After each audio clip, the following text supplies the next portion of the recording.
Density is a kind of cumulative topic because it brings together what we know from dimensional analysis, how to change one unit to another, how to work with cubic units, how to work with complex units of different types, and it also brings in significant figures.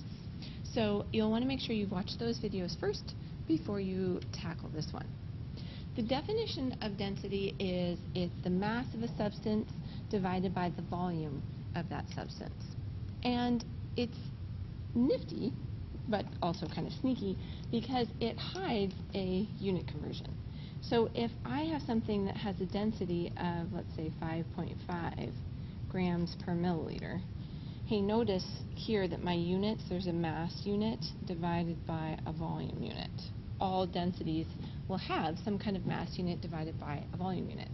Often it's grams per milliliter, sometimes it's grams per centimeter cubed, and you just want to remember that 1 centimeter cubed equals 1 milliliter, so those are really just the same number.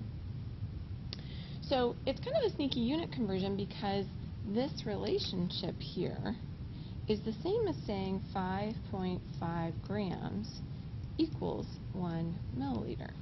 That's what density is telling us. So I can say 5.5 grams and write it over 1 milliliter, or I can say 1 milliliter and write it over 5.5 grams. And which of those I choose to use will depend on the type of question that I'm asked. So let's look at an example. Acetone, which is the solvent that's used in nail polish remover, except the ones that say they don't have acetone, clearly, has a density of 0.791 grams per milliliter. What is the volume in liters of 20.0 grams of acetone? So we are using our dimensional analysis skills here to change 20.0 grams of acetone into liters. And along the way, I know that I'm going to use this relationship because grams is a mass and liters is clearly a volume. So I'm going to need some kind of conversion that relates mass to volume. Oh, look, that's what density is. So I know that this 0.791 is the same as 0.791 grams per 1 milliliter, and that I can flip that if I need to. So I'm starting with 20.0 grams, and I need to change that to liters. I notice that I have grams and my density has grams, and that those units match. So I'm going to put my 0.791 grams here on the bottom, and then finish my conversion by putting 1 milliliter on the top.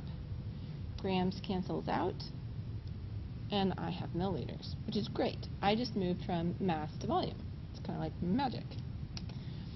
All right, then I want to check the problem. It told me I needed liters, so I have 1,000 milliliters in 1 liter, and my milliliters cancel, and I'm left with liters, which is the type of unit that I want.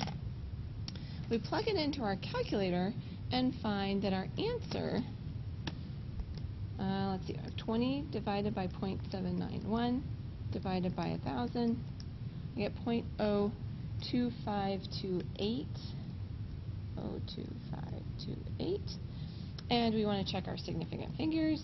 3 sig figs here, so my answer should have 3 sig figs.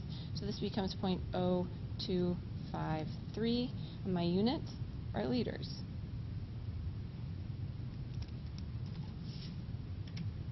Let's look at another example.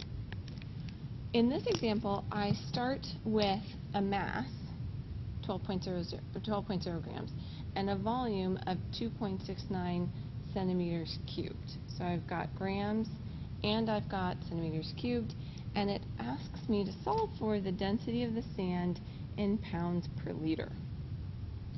So in this case, I do have some unit conversions I'm going to do, because I know that my grams does not match the pounds, and my centimeters cubed does not match the liters yet. I also notice that it's asking me to solve for density, and that density is equal to mass of my substance over volume of my substance. And it gave me the mass. It said it was 12.0 grams, so I'm going to put that in there. And it gave me the volume, so it was 2.69 centimeters cubed. Now I can change grams to pounds because we know there's 454 grams in 1 pound from our commonly used significant or unit conversions, that table that we have. And that cancels out grams, leaves me in pounds, which is great. Now I can tackle my centimeters cubed. And we know that 1 centimeter cubed equals 1 milliliter, and that 1,000 milliliters equals 1 liter. You can kind of see why I ask you to memorize unit conversions here, because that way it makes the problem a lot easier to figure out where you're going if you have an idea of what the tools are in your toolbox. So I end up with pounds over liters, which is great. Those are the combinations of units that I want. Now I need to do the math.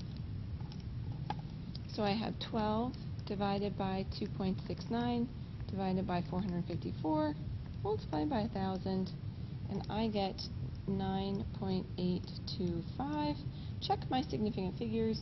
3 sig figs here, 3 sig figs here, so my answer should have 3 sig figs, so this becomes 9.83. Units are pounds per liter.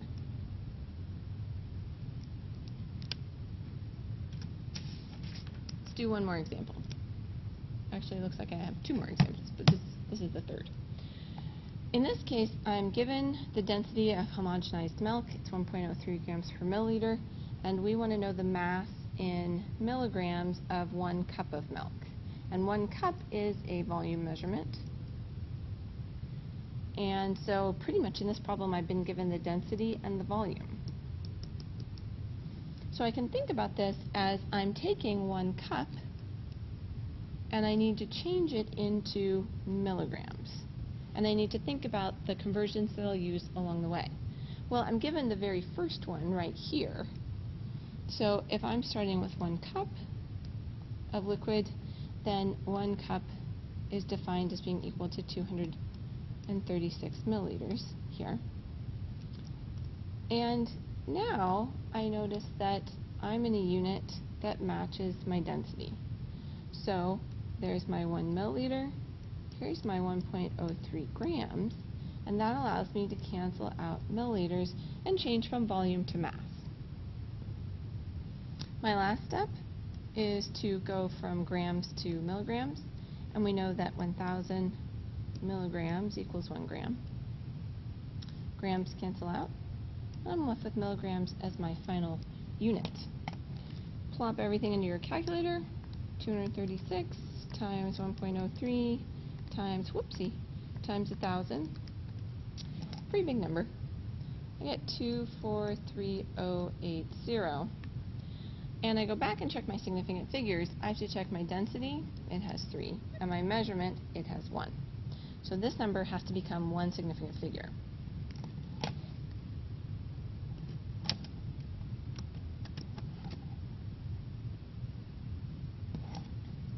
So I have 2,000,000 milligrams.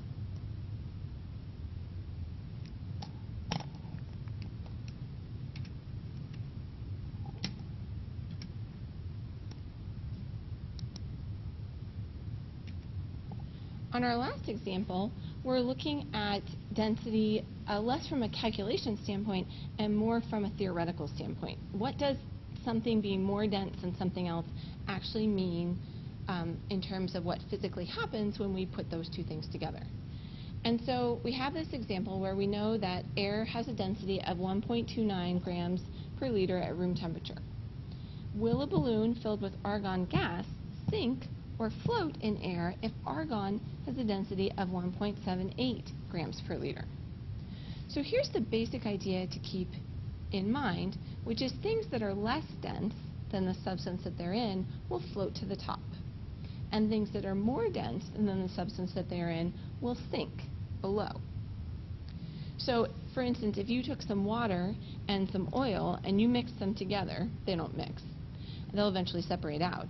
The oil will sit on the top of that mixture, and the water will sit below. And that will happen pretty much every time you do it.